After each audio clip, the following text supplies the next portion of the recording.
All right. Are you in a market that's slowing down? It's no longer happening at warp speed. Then this is probably a good session for you. And if you'd like to figure out, even if you're in a faster market, you want to keep those good times going, we're going to chat about that. We're going to talk today about how to sell your listings in 3 days for top dollar, even if you're in a slow market, and a program that I put together and I labeled the multiple offer program. And as you're probably aware, if you've been in real estate any length of time, there's really nothing new out there. We just kind of take other ideas that we hear and we either act on them or we don't act on them.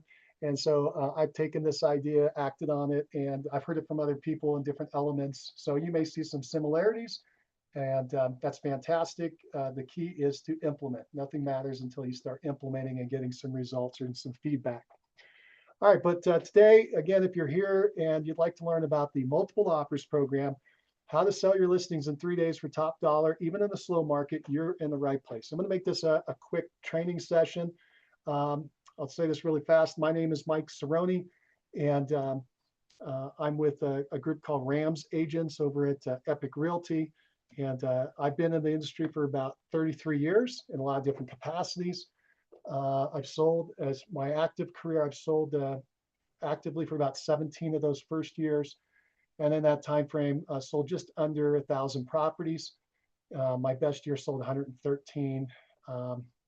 Took 21 listings in 30 days, those kind of things. I just tell you that just so you know that I've been around the block, and I'm trying to teach you guys some stuff from my experience. And I didn't just start a YouTube channel yesterday and try to tell you some bogus information. So I'm right now, I've gotten back in the trenches to help out some folks, and I'm starting to sell property again and testing a couple different things. I've been trying to put together a program where any agent could tap into it and sell two properties, list and sell. I like the listing side, list and sell two properties a month. While I was doing that, and while I'm doing that, I've created this kind of subset of it called the multiple offers program, which has been working well. And that's what I want to share today. So let's go ahead and let me set up my screen and we're going to jump into that. All right. So got a screen share here and there we go. Angela, I can see you. Can you see my screen, the MOPs? Thank you. All right, cool. So let's go ahead and jump in. And again, this is going to be pretty quick. Please ask me questions, type questions into chat. I like the feedback and the mastermind setting. So this is called the multiple offers program. Why should you do it? The benefit is a fast sell when it goes right. You can sell a property in 3 days from the time you start showing to the time it goes under contract. Again, even though if you're in a slow market, even if the market's slowing down to 30 days, 60 days, 90 days, whatever's happening in your area, you can still get it sold. And if you're a fast market, this will work as well. It'll just be even quicker. It'll be even more fun. But my goal is to create, number two, multiple offers. And get people bidding against themselves, buyers bidding against themselves and their agents, so that because I represent the seller, I want to get the highest price possible and the best terms. And so to do that and do it quickly, it works best if you can get a lot of people interested in the same time. And I'm going to show you again how I do that. I've also, because I've set up this program and it becomes my USP, my unique selling proposition, I've been able to charge a premium commission in my market. I know we can't talk about commissions. I'll just say it's a pretty hefty one and sellers are happy to pay it.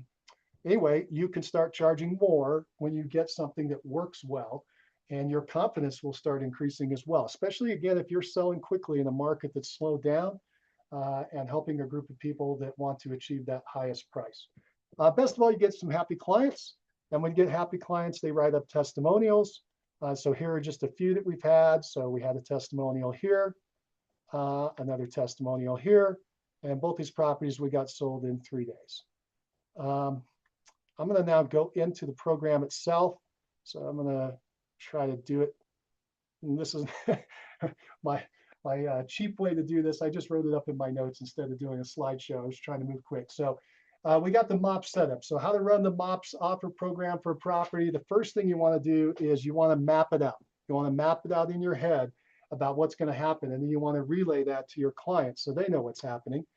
And the first thing that we do in the MOP program is we're going to set up a tease period, a tease period. We're going to tease the market with the fact that you've got a property coming in. So most MLSs today have a thing called coming soon. Marty Hampton out in North Carolina. I don't know if she was the first, but she's the first person I heard it from. And at that time, she was doing her own coming soon. It wasn't in the MLS yet for most of the MLSs. So she had to create her own website and jump through all kinds of hoops to do it. Luckily, today, most of us have it in our MLS. If you look, there's going to be, instead of active, you can put in a status called coming soon. And coming soon will vary, and you have to look at your MLS for how long you can do a coming soon before the property must go active. In my market, it's 7 days. I can do up to 7 days to tease the market, and then it has to go active. Check out your market, because I've heard as high as like 2 weeks. So you got to decide if you want to do it that long, et cetera. But you need to know what your MLS limitations are. When you go and you put it in the MLS and the coming soon, and I'm going to give you a sample property in a minute. When you put it in there, you're going to want to put in the data, and you're going to start teasing information out. So you're going to add some information each day.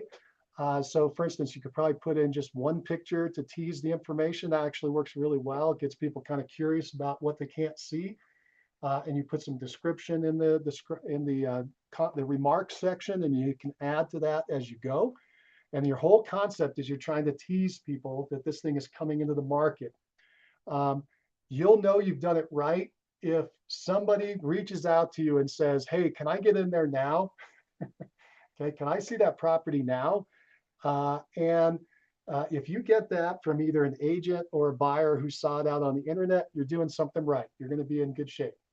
Okay, so you're going to tease the market. And by the way, I should just mention and back up, this doesn't always work.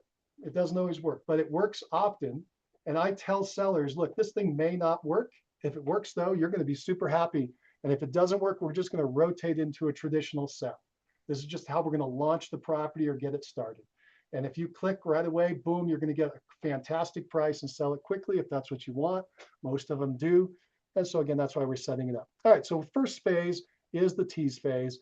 And it depends on when I start. I'll do up to 7 days. Like I've got one now that's coming in on Monday, and I started it Tuesday night, so about 6.5 days. Again, you're going to add a couple pictures. You can start anytime. You're going to want to start. You want to figure out the next part though is, when do you want showings to start? Let's go there. So the other date you need is, when does showings start? You're going to set that date, and you're going to have a 3-day window. We have a 3-day window for showings. So as an example, if I have a property, I think it's going to go retail. I think it's going to be out there for a regular buyer to purchase this property. And I say that that would be counter to, say, an investor type property, a fix-up property. So if I have a retail property, I want to start that typically on a Friday, starting at the first minute of Friday starts. So midnight plus 1 minute is when it'll go active on Friday. And then I do showings Friday, Saturday, and Sunday. Friday, Saturday, Sunday. I do it over a weekend. And so now I've set my start date. Okay, so now I've set my start date, my tease date. Now I'm going to go set another date, and that's my offer deadline date. The next thing I need to do is figure out what my offer deadline date is. And so I'm mapping this out. I want to have 1 day after the final day of those showings. So I'm going to show Friday, Saturday, Sunday. The very next day would be Monday at noon. That's when I'm going to make my offer deadline. Okay. So once I have that, and then I can communicate that to everybody, which I'll show you again in a minute. The last deadline I need is the acceptance deadline. The acceptance deadline of when their offers, what they write into their offer for their acceptance deadline. And I want Tuesday at noon. I want basically 24 hours after the offer deadline, so that I have time to present to my seller, and we can negotiate back and forth. We can make counters if we need to, or ask people to make higher offers if we have multiple offers going in. Your whole goal in this program is to get more than one buyer to show up. If you get one buyer to show up, you can kind of play the game, but it's not going to be as fun as if you can get 2. And if you can get 3, 4, or 5, it's even more exciting. And what we've been doing lately is 7, 9, and 10. I mean, so when it gets up in those numbers, it's a real fun. It's a lot of fun. It's a blast. It's a lot of work, but it's a lot of fun. Anyway, so this is how we get this thing set up. So these are the dates you need. And you're basically, really what you want to do is start with this show date in your head. That's probably the date you want to nail first. When are you going to start showings? When are you going to have your offer deadline? It's typically 3 days later. And again, I'm doing this over a weekend in this example, although you could have started this on maybe a Monday and had offer deadlines on Thursday. I'm doing that with the property we're bringing in right now. And that's because it's an investor property. It's a fix-up property. And I'm going to talk to them differently. I know they like to work during the work week versus the weekend, whereas a retail buyer would typically want to go out on the weekend. And that's why in this example, we would start here on Friday and go over the weekend until Monday. So again, that's a little strategy there for how you're picking these days, but just play around with it, see what works best for you. And then you get the idea of putting that acceptance deadline one day later so that you can negotiate between the parties and you can review the offers, negotiate with the parties, talk to your seller, etc. All right, that's how we set up the dates for the month. And now I'm going to explain this to my clients so they know exactly what the dates are and what the expectations are. And then I'm also going to go out and share this with agents out in my market, which I'm going to again show you in a minute. I'm going to give you some samples, but let the agents know. But I need to have this set up in my head first before I start. What are these dates? Once you get these 4 dates, now we're going to move to the next part. All right, so the next part I want to share with you is how do I get this information out to the agents? And you're going to have public and private remarks in your MLS. This is where I broadcast what I'm doing and set up the game. I call it setting up the game. I'm first going to start up. This is, by the way, a public remark for a property we did sell. This was a fix-up property. So in this case, I was targeting investors. And so the thing you would learn about me, if you talk to me at any length of time, is I run directly into whatever a problem is with the property. If there is a problem with the property, I bring it up at the beginning and I lean into it and I push it out there and I make it sound worse than it is. This particular property, there was a lot of cigarette smoke and marijuana smoke inside. You couldn't get rid of the smell. It was terrible, just awful. So that's what I wrote here. It smells bad, really bad. Bring your nose plugs. I am leaning into it. But notice what I did at the very beginning is I turned it into a bit of a positive by saying it smells like money, right? The smell of money. And so that's what these particular people were looking for. And we ended up getting, I can't remember, it was 9 or 10. I think we had 10 offers on this property. So we just leaned into the problem. I did a call out to investors, told them what was going on with this. Sorry, just doing that. I leaned into it, told them, I did a call out to investors. I told them what was going on, missing refrigerator and clothes washer not working. Again, I lean into all the problems. I make full disclosure of anything I know in these remarks as well. I don't want anybody to be surprised. And it's my proof that I told everybody what's going on. I don't pretty stuff up. This is not an AI generated statement. I'm writing this up the way I want it, which is I want everybody to know what's going on. I do a value. If in this case, I had a property that needed a lot of work, I show them what the upside is and the fact that there's a property that they could try to fix this up to and what that sold for in this example. I also say, hey, we're flexible on terms, but we are selling as is. And then I say what I don't want. I don't want any wholesalers. I don't want any assignable contracts or wacky financing, and only investors with proven funds will be entertained. Because we're going to vet them all. So I just tell them right up front what we're expecting. And by the way, that's usually what you'll then get. Other features, I give a little bit of highlights, a few highlights of the property. And then right here at the end, I remind everybody it's the coming soon. And I tell them what's going on and how we're going to structure the game.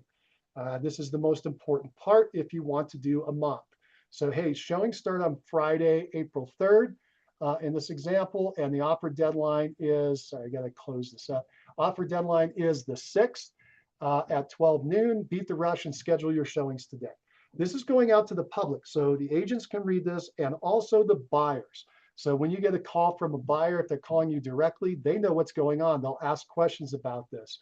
And it's because I'm blasting it out there and making sure everybody knows what the game board is. Now down in the private remarks for only the real estate agents, I'm going to just define what's going on, especially here at the beginning. So I call it offer rules, and I say, hey, the showings will begin on this date. And I like to put the day of the week plus the date. And then offer submission deadline, I let them know that, hey, they got to submit their offer by Monday at noon. I also say this is something they all ask me about. And I mentioned that per my seller, because the seller and I are in agreement, no offers will be reviewed before this deadline per the seller's instruction. So now everybody knows that they're in a safe space where they can feel comfortable making their offer. Next, we've got offers will be reviewed and verified by on Monday afternoon and Tuesday morning, right? That's that window of time, that 24 hours. And then please make your offer acceptance deadline at Tuesday at noon. And then I go into other information just that's kind of local to us. I let them know that they got to send me a lender letter, earnest money, and or proof of funds. And I tell them what email to send that to. And then I also mention my hours of operation. I work Monday through Friday, 8 a.m. to 5 p.m., except national holidays, make all communication deadlines and dates within those hours. You'll be surprised. Most people will work within those hours if you tell them. Most agents don't want to work on the weekend either. So anyway, that information is in there. And then the buyer and buyer's agent is responsible for verifying all information. So this is just more disclosure, and I let them know they can get disclosures later. So again, this is going out to the agents. You'll be shocked if you set this up. This is exactly what you'll get. You may get some calls from agents wanting to verify. Are you saying that I have to give an offer by Monday at noon? Yep. Are you saying that you're not going to review any offers till then? Yep. Are you saying I can't go and see the property until Friday? Yep. And again, I mentioned at the beginning, if agents are calling you up saying, can I get in there early? You're on the right track. You're going to have a good MOP. Anyway, so that's how we set it up. And then in this case, I'm going out to investors. And if you ever have a property that you're going to sell to investors, I'll just kind of share with you what I did in this case. I have a list of investors that I pulled together because I've been running into these kind of properties. So I pulled together my investor list and agents that work with investors. And so the first thing I'm going to do during that tease phase, not only am I going to enter it in the MLS like I just showed you, I'm going to reach out to them by email and a phone call. And the email is going to look something like this. It's going to have a subject line, hey, I got a townhouse 80K under ARV. ARV is as repaired value. That's basically how high it could get once they fix it up. Then I just start giving the information. Hey, a townhouse needs investors. I let them know, hey, they're being contacted because they've done a deal with me in the past. They've talked to me in the past, or somehow they've indicated that they're an investor. And if they don't want to get this stuff anymore, unsubscribe. In this case, with investors, they all want to know this kind of information. I've only had one person ever say they didn't want to get this information, and that's because they were getting out of the flipping business in this case. And I said, no problem, we took them off the list. Everybody else wants to be in, they want to be notified. They're kind of shocked they're getting notified, which is pretty cool. All right, I tell them in this case, again, it's an investor opportunity, quick flip. I tell them the address. I tell them, hey, some of that information we used before smells like money. Stinky, heavy smoke smell, bring your nose plugs. Again, I like to lean into and tell them the bad stuff first. It needs paint, floor, and odor removal. It is a popular complex, and I tell the name of the complex, and I tell the location and what a couple of the nice amenities are about that location. I tell them the type of property and what it is, just the very basics. This is what they want to know. We've got an asking price. We've got an ARV. You'll notice what I do. This, again, is the price after it's all fixed up. This is the price we're asking today, and you'll figure out, that's another class, but how to figure out how to make that, set that asking price. It's going to be something that's attractive to an investor, but high enough that the seller is really happy. Like on this particular property, my seller had received an offer from an investor for 195,000, right? So they were coming in really low at the beginning. We ran a MOPS and we ended up at 272. Which was, what is that, $77,000 more by running this program. So my seller was ecstatic. But anyway, that's what's happening here. And in fact, we ended up selling to somebody who fixed it up, and they're turning around trying to sell it just over this number right now. They actually started a little higher and they've already dropped it down. But that's the goal. I can kind of tell you because it just happened a couple months ago. It's actively occurring right now. I give them the MLS link in the email so they can go check it out. You can send them anywhere. You can send them to your website so that they can see the property. Wherever you can show them some public information, you can send them to Zillow if you want or wherever. But then I tell these buyers, hey, the showings start this date. We got offer date on this date. And this is what we're looking for. The seller's looking for, in this case, cash offer, sell it as is with a fast close. Only true investors with proof of funds, all reasonable offers considered. I don't want any wholesalers, assignable contracts, wacky financing. Again, I'm telling them what I want right up front. If you have any questions, contact me. What I do then is I turn around and I make a phone call out to them. And so here's a quick script. I actually was making phone calls yesterday for this one coming up on Monday. And you just set a script for any agents you know. You can do this with reverse prospecting through the MLS, etc. I'm doing this because I have a list of people that like these kind of properties. And so, hey, I'm calling you because you're on my list of, in this case, real estate investors and agents. I have a property that needs to be fixed up and flipped. Would you like to hear more? It's a two-step, and I give them the details about it, all the basics. And I like to ask them a question to get them to see if they want to move forward. Would you like to hear more? After I said I just have a fix up, and they say yes, and I give them information. I say, hey, do you want the address?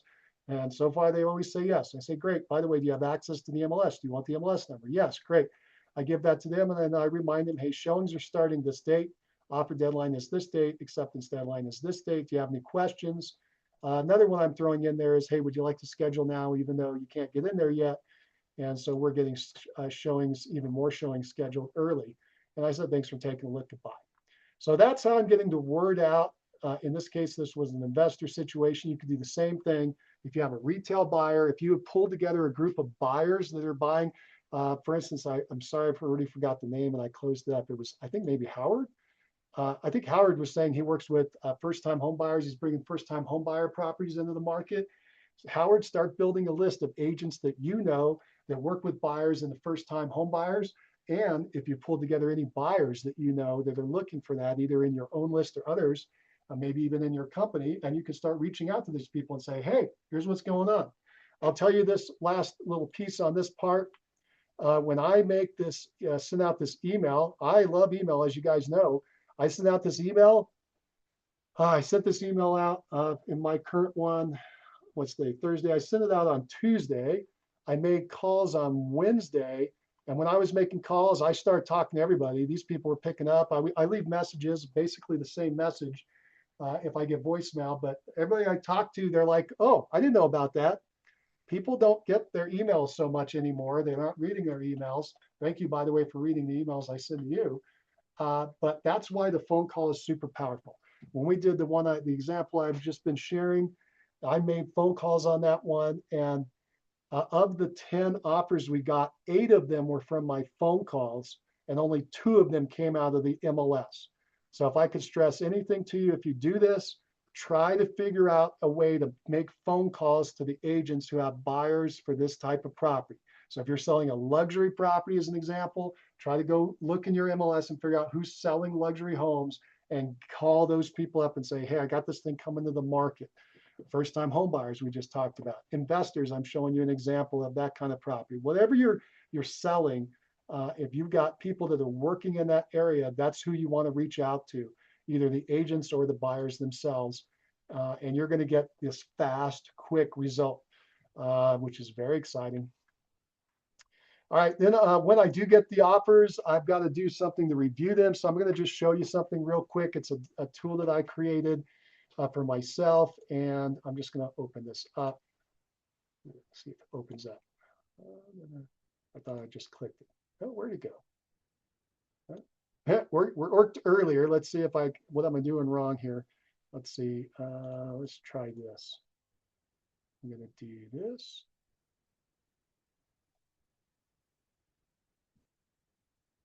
Oh, there it goes. All right, so this is my offer review worksheet that I created. I used to do this on paper when I was really active. Now you got the technology. It's easier to just do it on spreadsheets. Although we had spreadsheets then, I just did that on paper. It was easy. I had a one sheet piece of paper.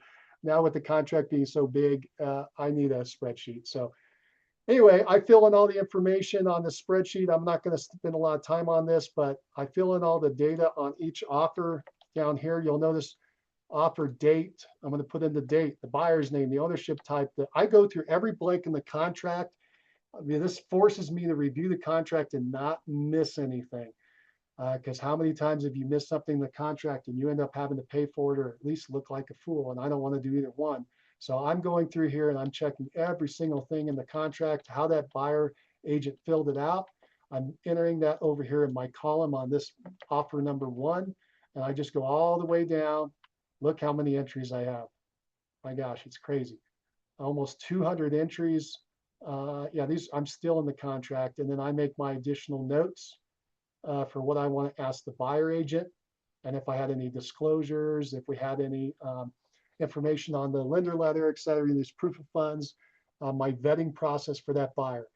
I'm not showing a side by side. Maybe I'll do that next time I do this. But what will end up happening is I get the summary up here for this offer, and I say, the buyer's name and their financing type, and then I've got the summary here all the way down to here, which will tell my seller, hey, this offer will net you this amount of money. Because sometimes the buyer agents are asking a fee, sometimes they're not, so all those things change, even if you're the same price. I've had it where I've had a lower price come in, yet it's a higher net. Just had that on two that we evaluated the other day. So anyway, then I can compare side by side, tell my client what's the best net, and they'll look at this thing depending on how many we have. I just show them the screen, and we're off to the races. So I just wanted you to know that's a tool that you should consider making if you're going to do this type of thing. And then finally, results. Does it work?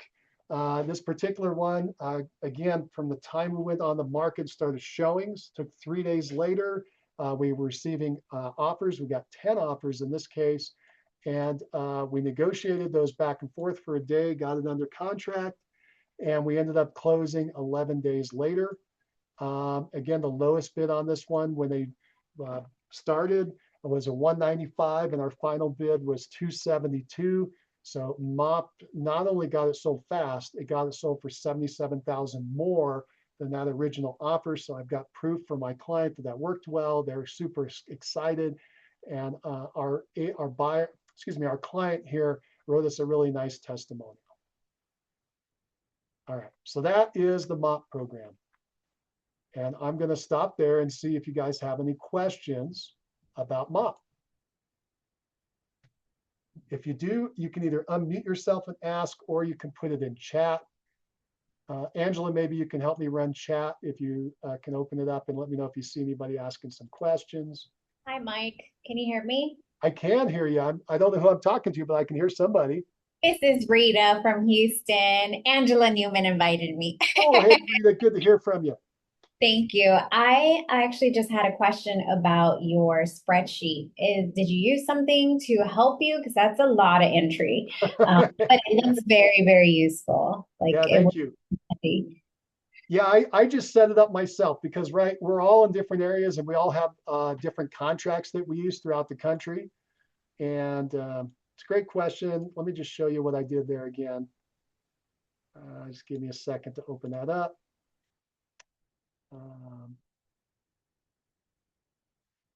Yeah, it's been super helpful. Again, I used to do this just on paper. I would write out of the contract onto a separate piece of paper so I could keep it all straight.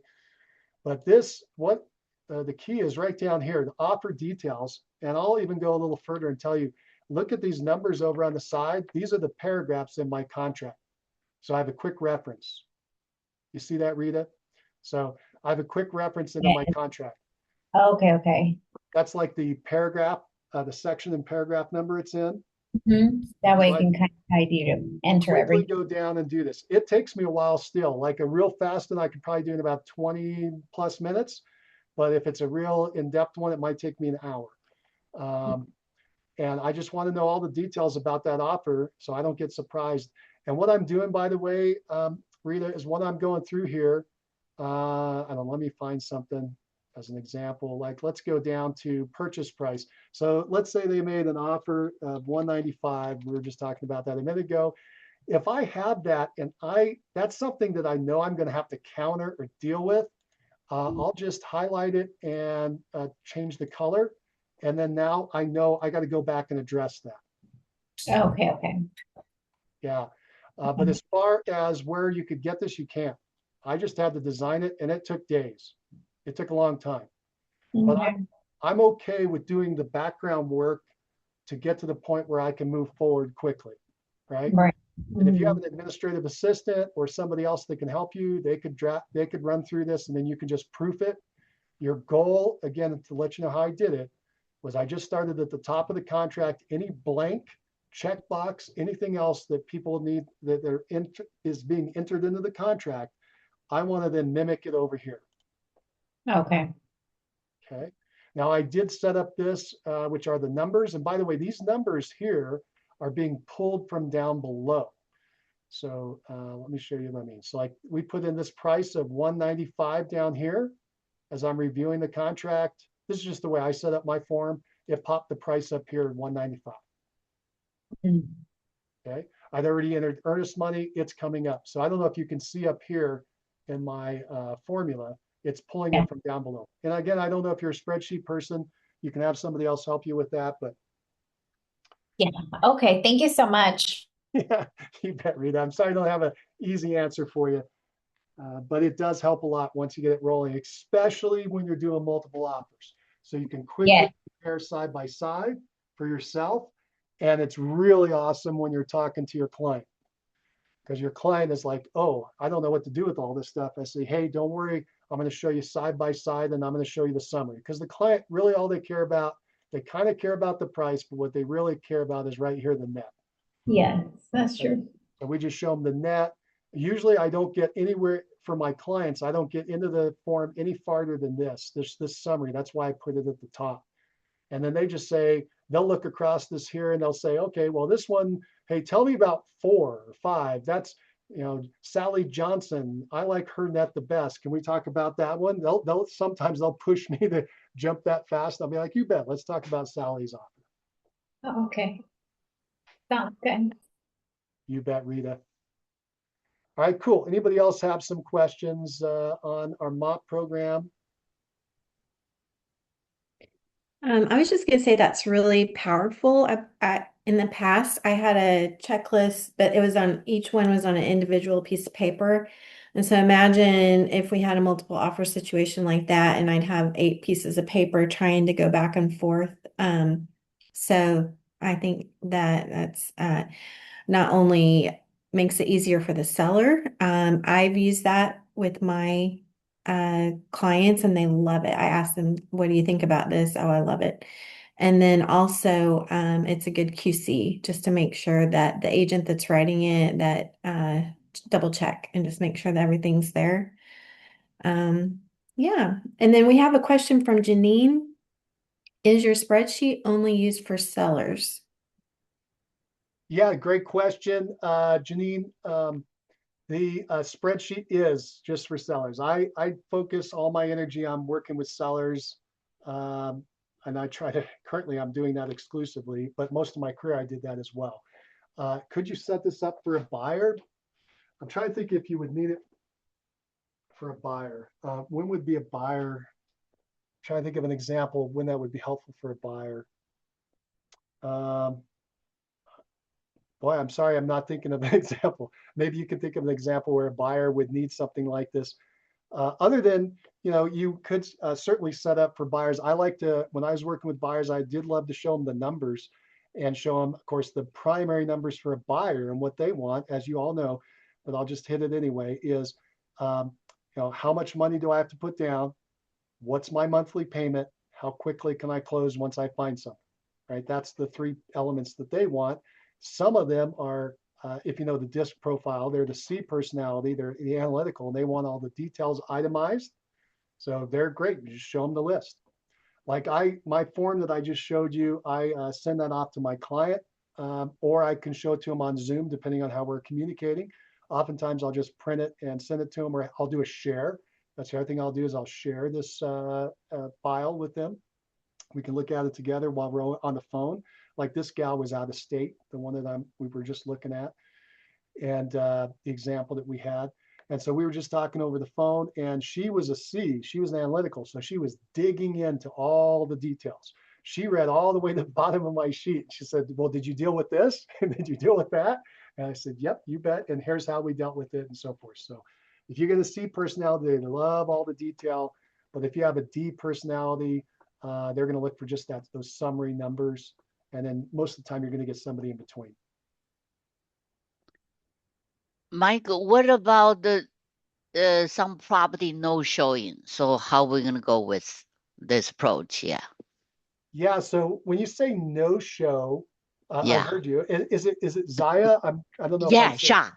They put on the market for maybe a couple weeks, literally no showing. It's an Okay. older house. Yeah. Yeah, these are tougher. You're coming back in. So that's a great question, actually. Once you put your home out there on the market, it starts to get stale on the market, and Yep. then you've got to use different approaches to try to get it sold. This approach is trying to avoid that, quite honestly. It's Okay. trying to avoid those long-term listings. And in fact, that's probably how I should have started this whole presentation, because we've all had it where we've had a listing we've had for 1, 2, 3, 4 months, 5 months. Angela and I, we've talked a lot, and we're in the same group together. And we've had listings that take 18 months to sell. I know that sounds insane, but all Yeah. kinds of crazy things. Yeah. And when you get into that environment, now it's a different conversation. Now you're going to get into, you've got to move on price or condition or Okay. location. Location Okay. is typically, oh, this is the conversation I'll have with your seller, by the way. Right. You're going to talk about, can you move the location? And then the answer is typically no. Or can you No. change the location, like the zoning around it or something? But it's No. usually no. Can you change the condition? And either they can or they can't. So that's Yeah. a conversation. And the last thing is, well, you can always change the price. The price. Yeah. And then I like exaggeration. I use exaggeration when I talk to my clients. It's funny and it gets the point driven home.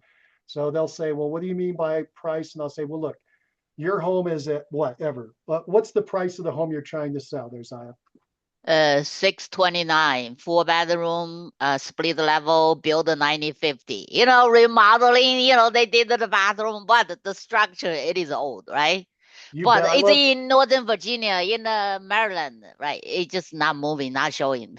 you're a great promoter. You told me way more than I even asked. You were going right for it to let me know everything about that property. That's awesome.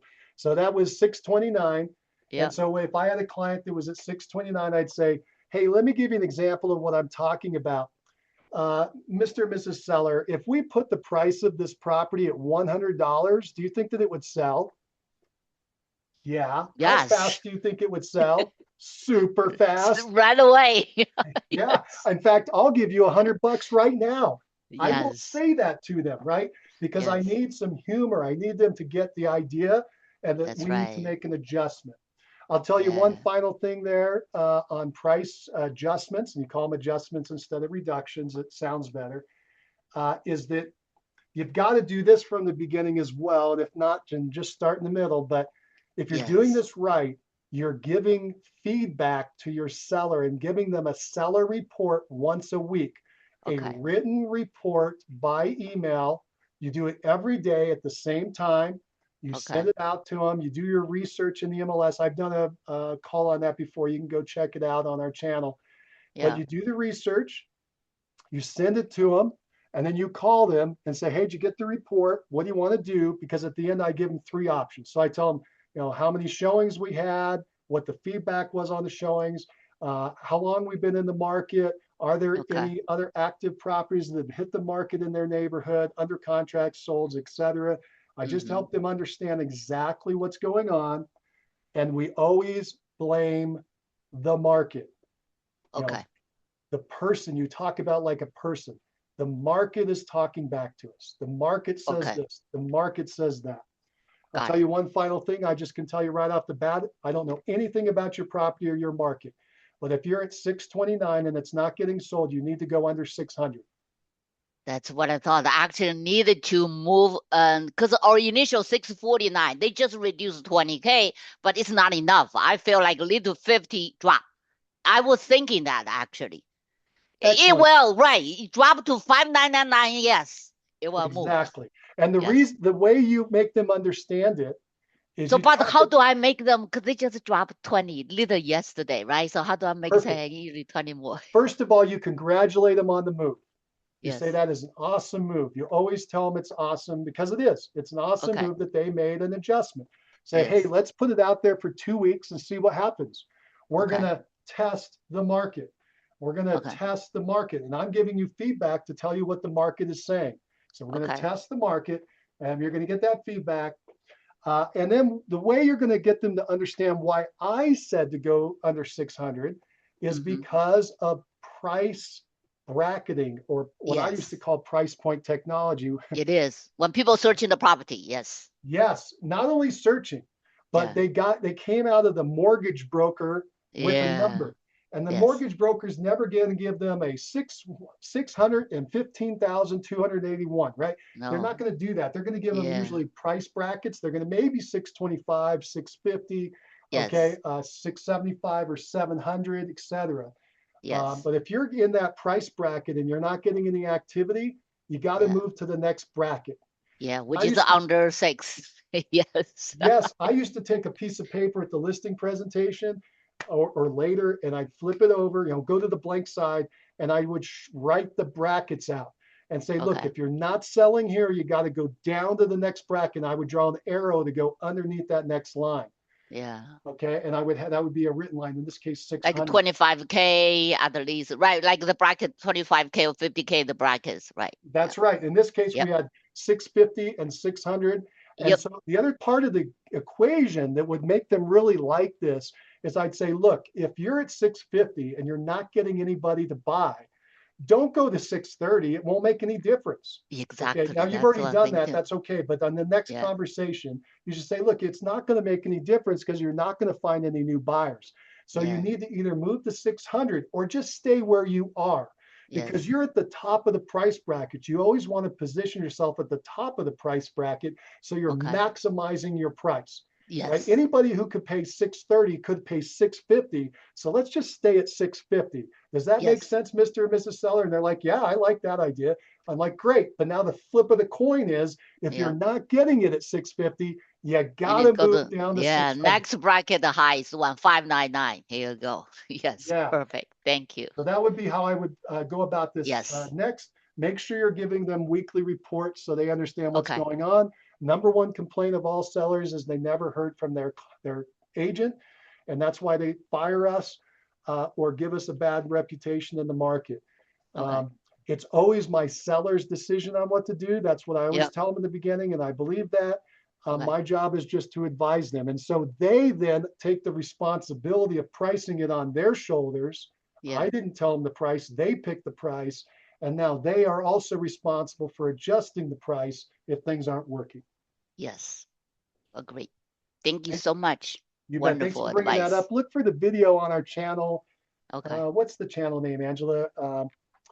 Rams Agents Talk Real Estate, I think, on YouTube. Yeah. Yes.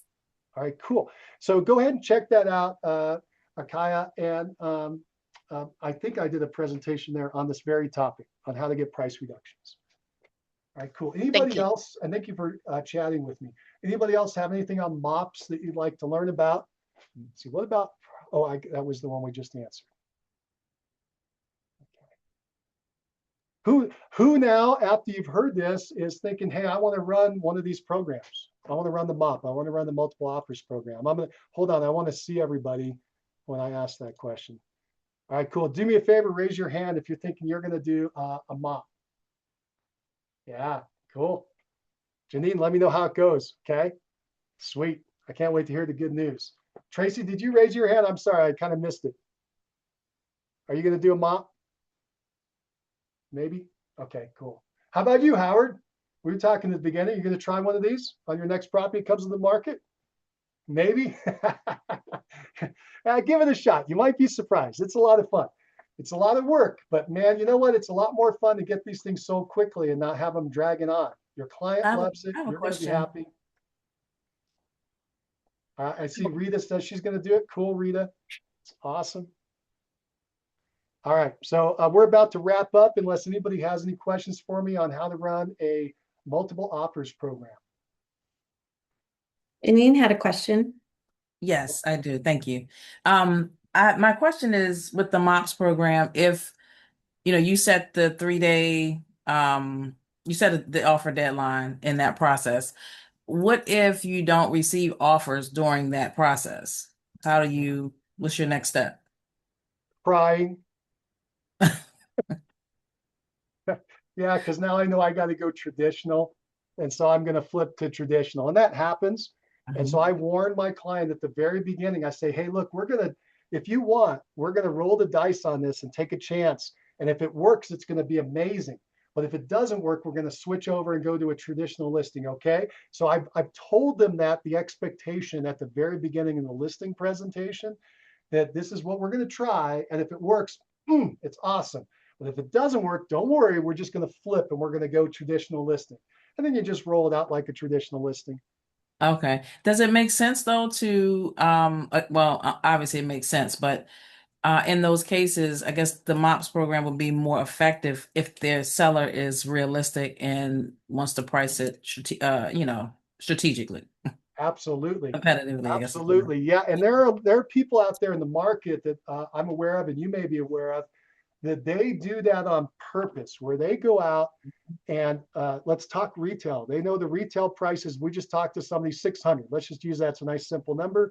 You know that the price is 600 in your market. They'll come under that slightly, like a 575, excuse me, a 575, just a bit under. And they explain to the seller, look, I'm not trying to get 575. I'm trying to get 2, 3, 4, 5 people to get excited and bid this thing up over 600, rather than us coming at 600 and everybody yawns and we end up having to drop this 575 for real, right? So you have a discussion with them at the beginning. You tell them it's the strategy. If you do this, just be sure to tell them, don't know if this is going to work. I need you to know that this doesn't always work.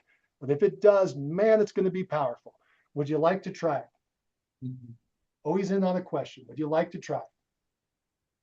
I have the challenge with when I do give that strategy, because I give it all the time, that sellers are fearful that, well, what if we don't get multiple? What if somebody just offers 575 and that's it?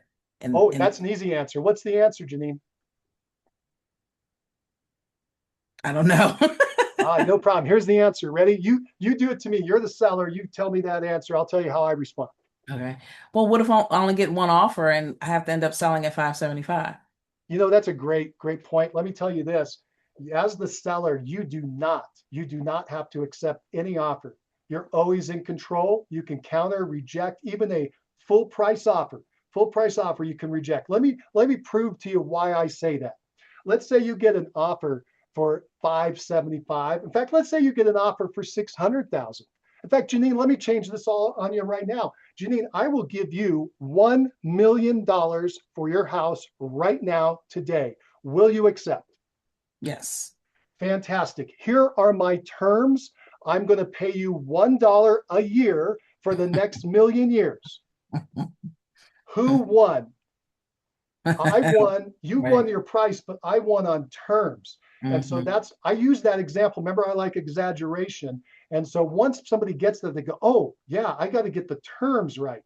So that's why they can reject any offer for any reason. If an offer comes in and they ask for the refrigerator and you don't want to give them the refrigerator, fine. The offer comes in, they want to close on Tuesday, you want to close on Monday, fine, you can reject it. You can reject for any offer or no reason at all.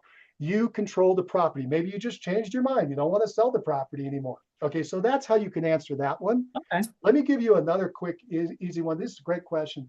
So let's say you go in at the 575, they want 600. You've convinced them to try this, or you're talking to them about doing it. And they say, I'm worried that I'm going to go out there and I'm going to hit crickets, or I'm going to get offers at 575 and that's all. You say, first of all, you learned a lot about the market. And here's the next answer I have for you. The next day, you can raise the price to 600. You can change the price to anything you want. You're in control.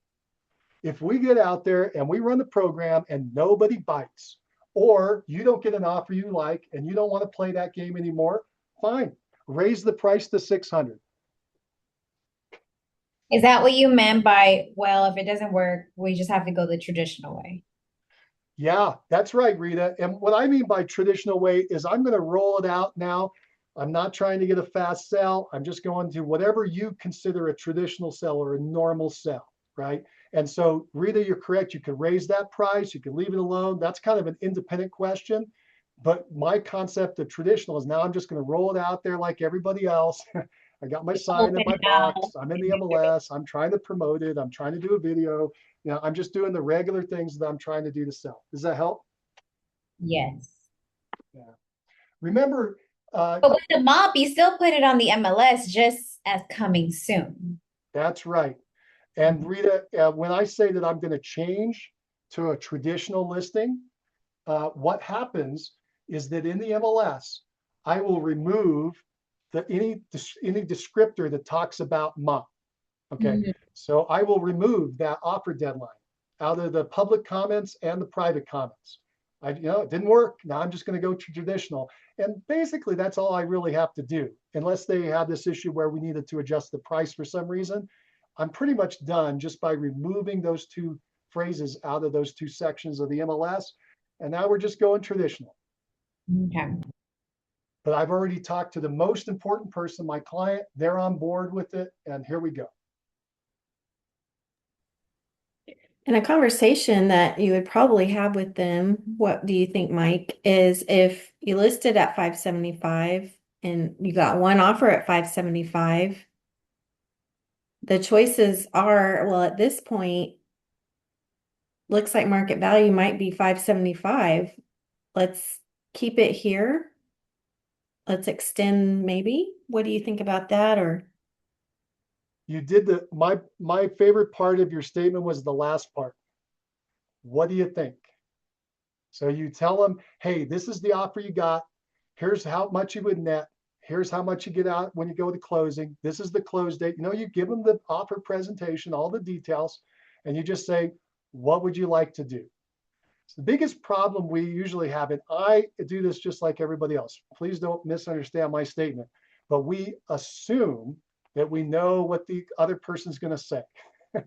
And then because of that, we won't ask the questions that we need to ask.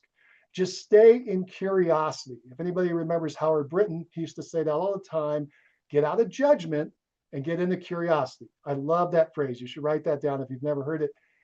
Get out of judgment and into curiosity. If you just stay curious, so you just say, hey, here's all the information, Mr. and Mrs. Seller. What would you like to do? So in your example, Angela, just go through, here's the offer, here's what we got, here's what it'll net you, here's when it closes. What would you like to do? You might be surprised. Their situation may have changed, even from a day or two ago. They may be like, you know what, I really need to get out of here. Or, you know what, I just found the perfect home I love and I want to move into. I need to sell this thing and drop it as fast as I can. I would have sold it for $550. Let's get out of here. Let's go. Right? You don't know what people are thinking in the back of their mind. I start thinking of all these stories. I remember I was at a seller's house early on in my career, and I walked in. I was really young in the business, and the seller looked at me and said, Mike, I want you to buy my house. And I say, I don't think you understand why I'm here. I'm here to list the house.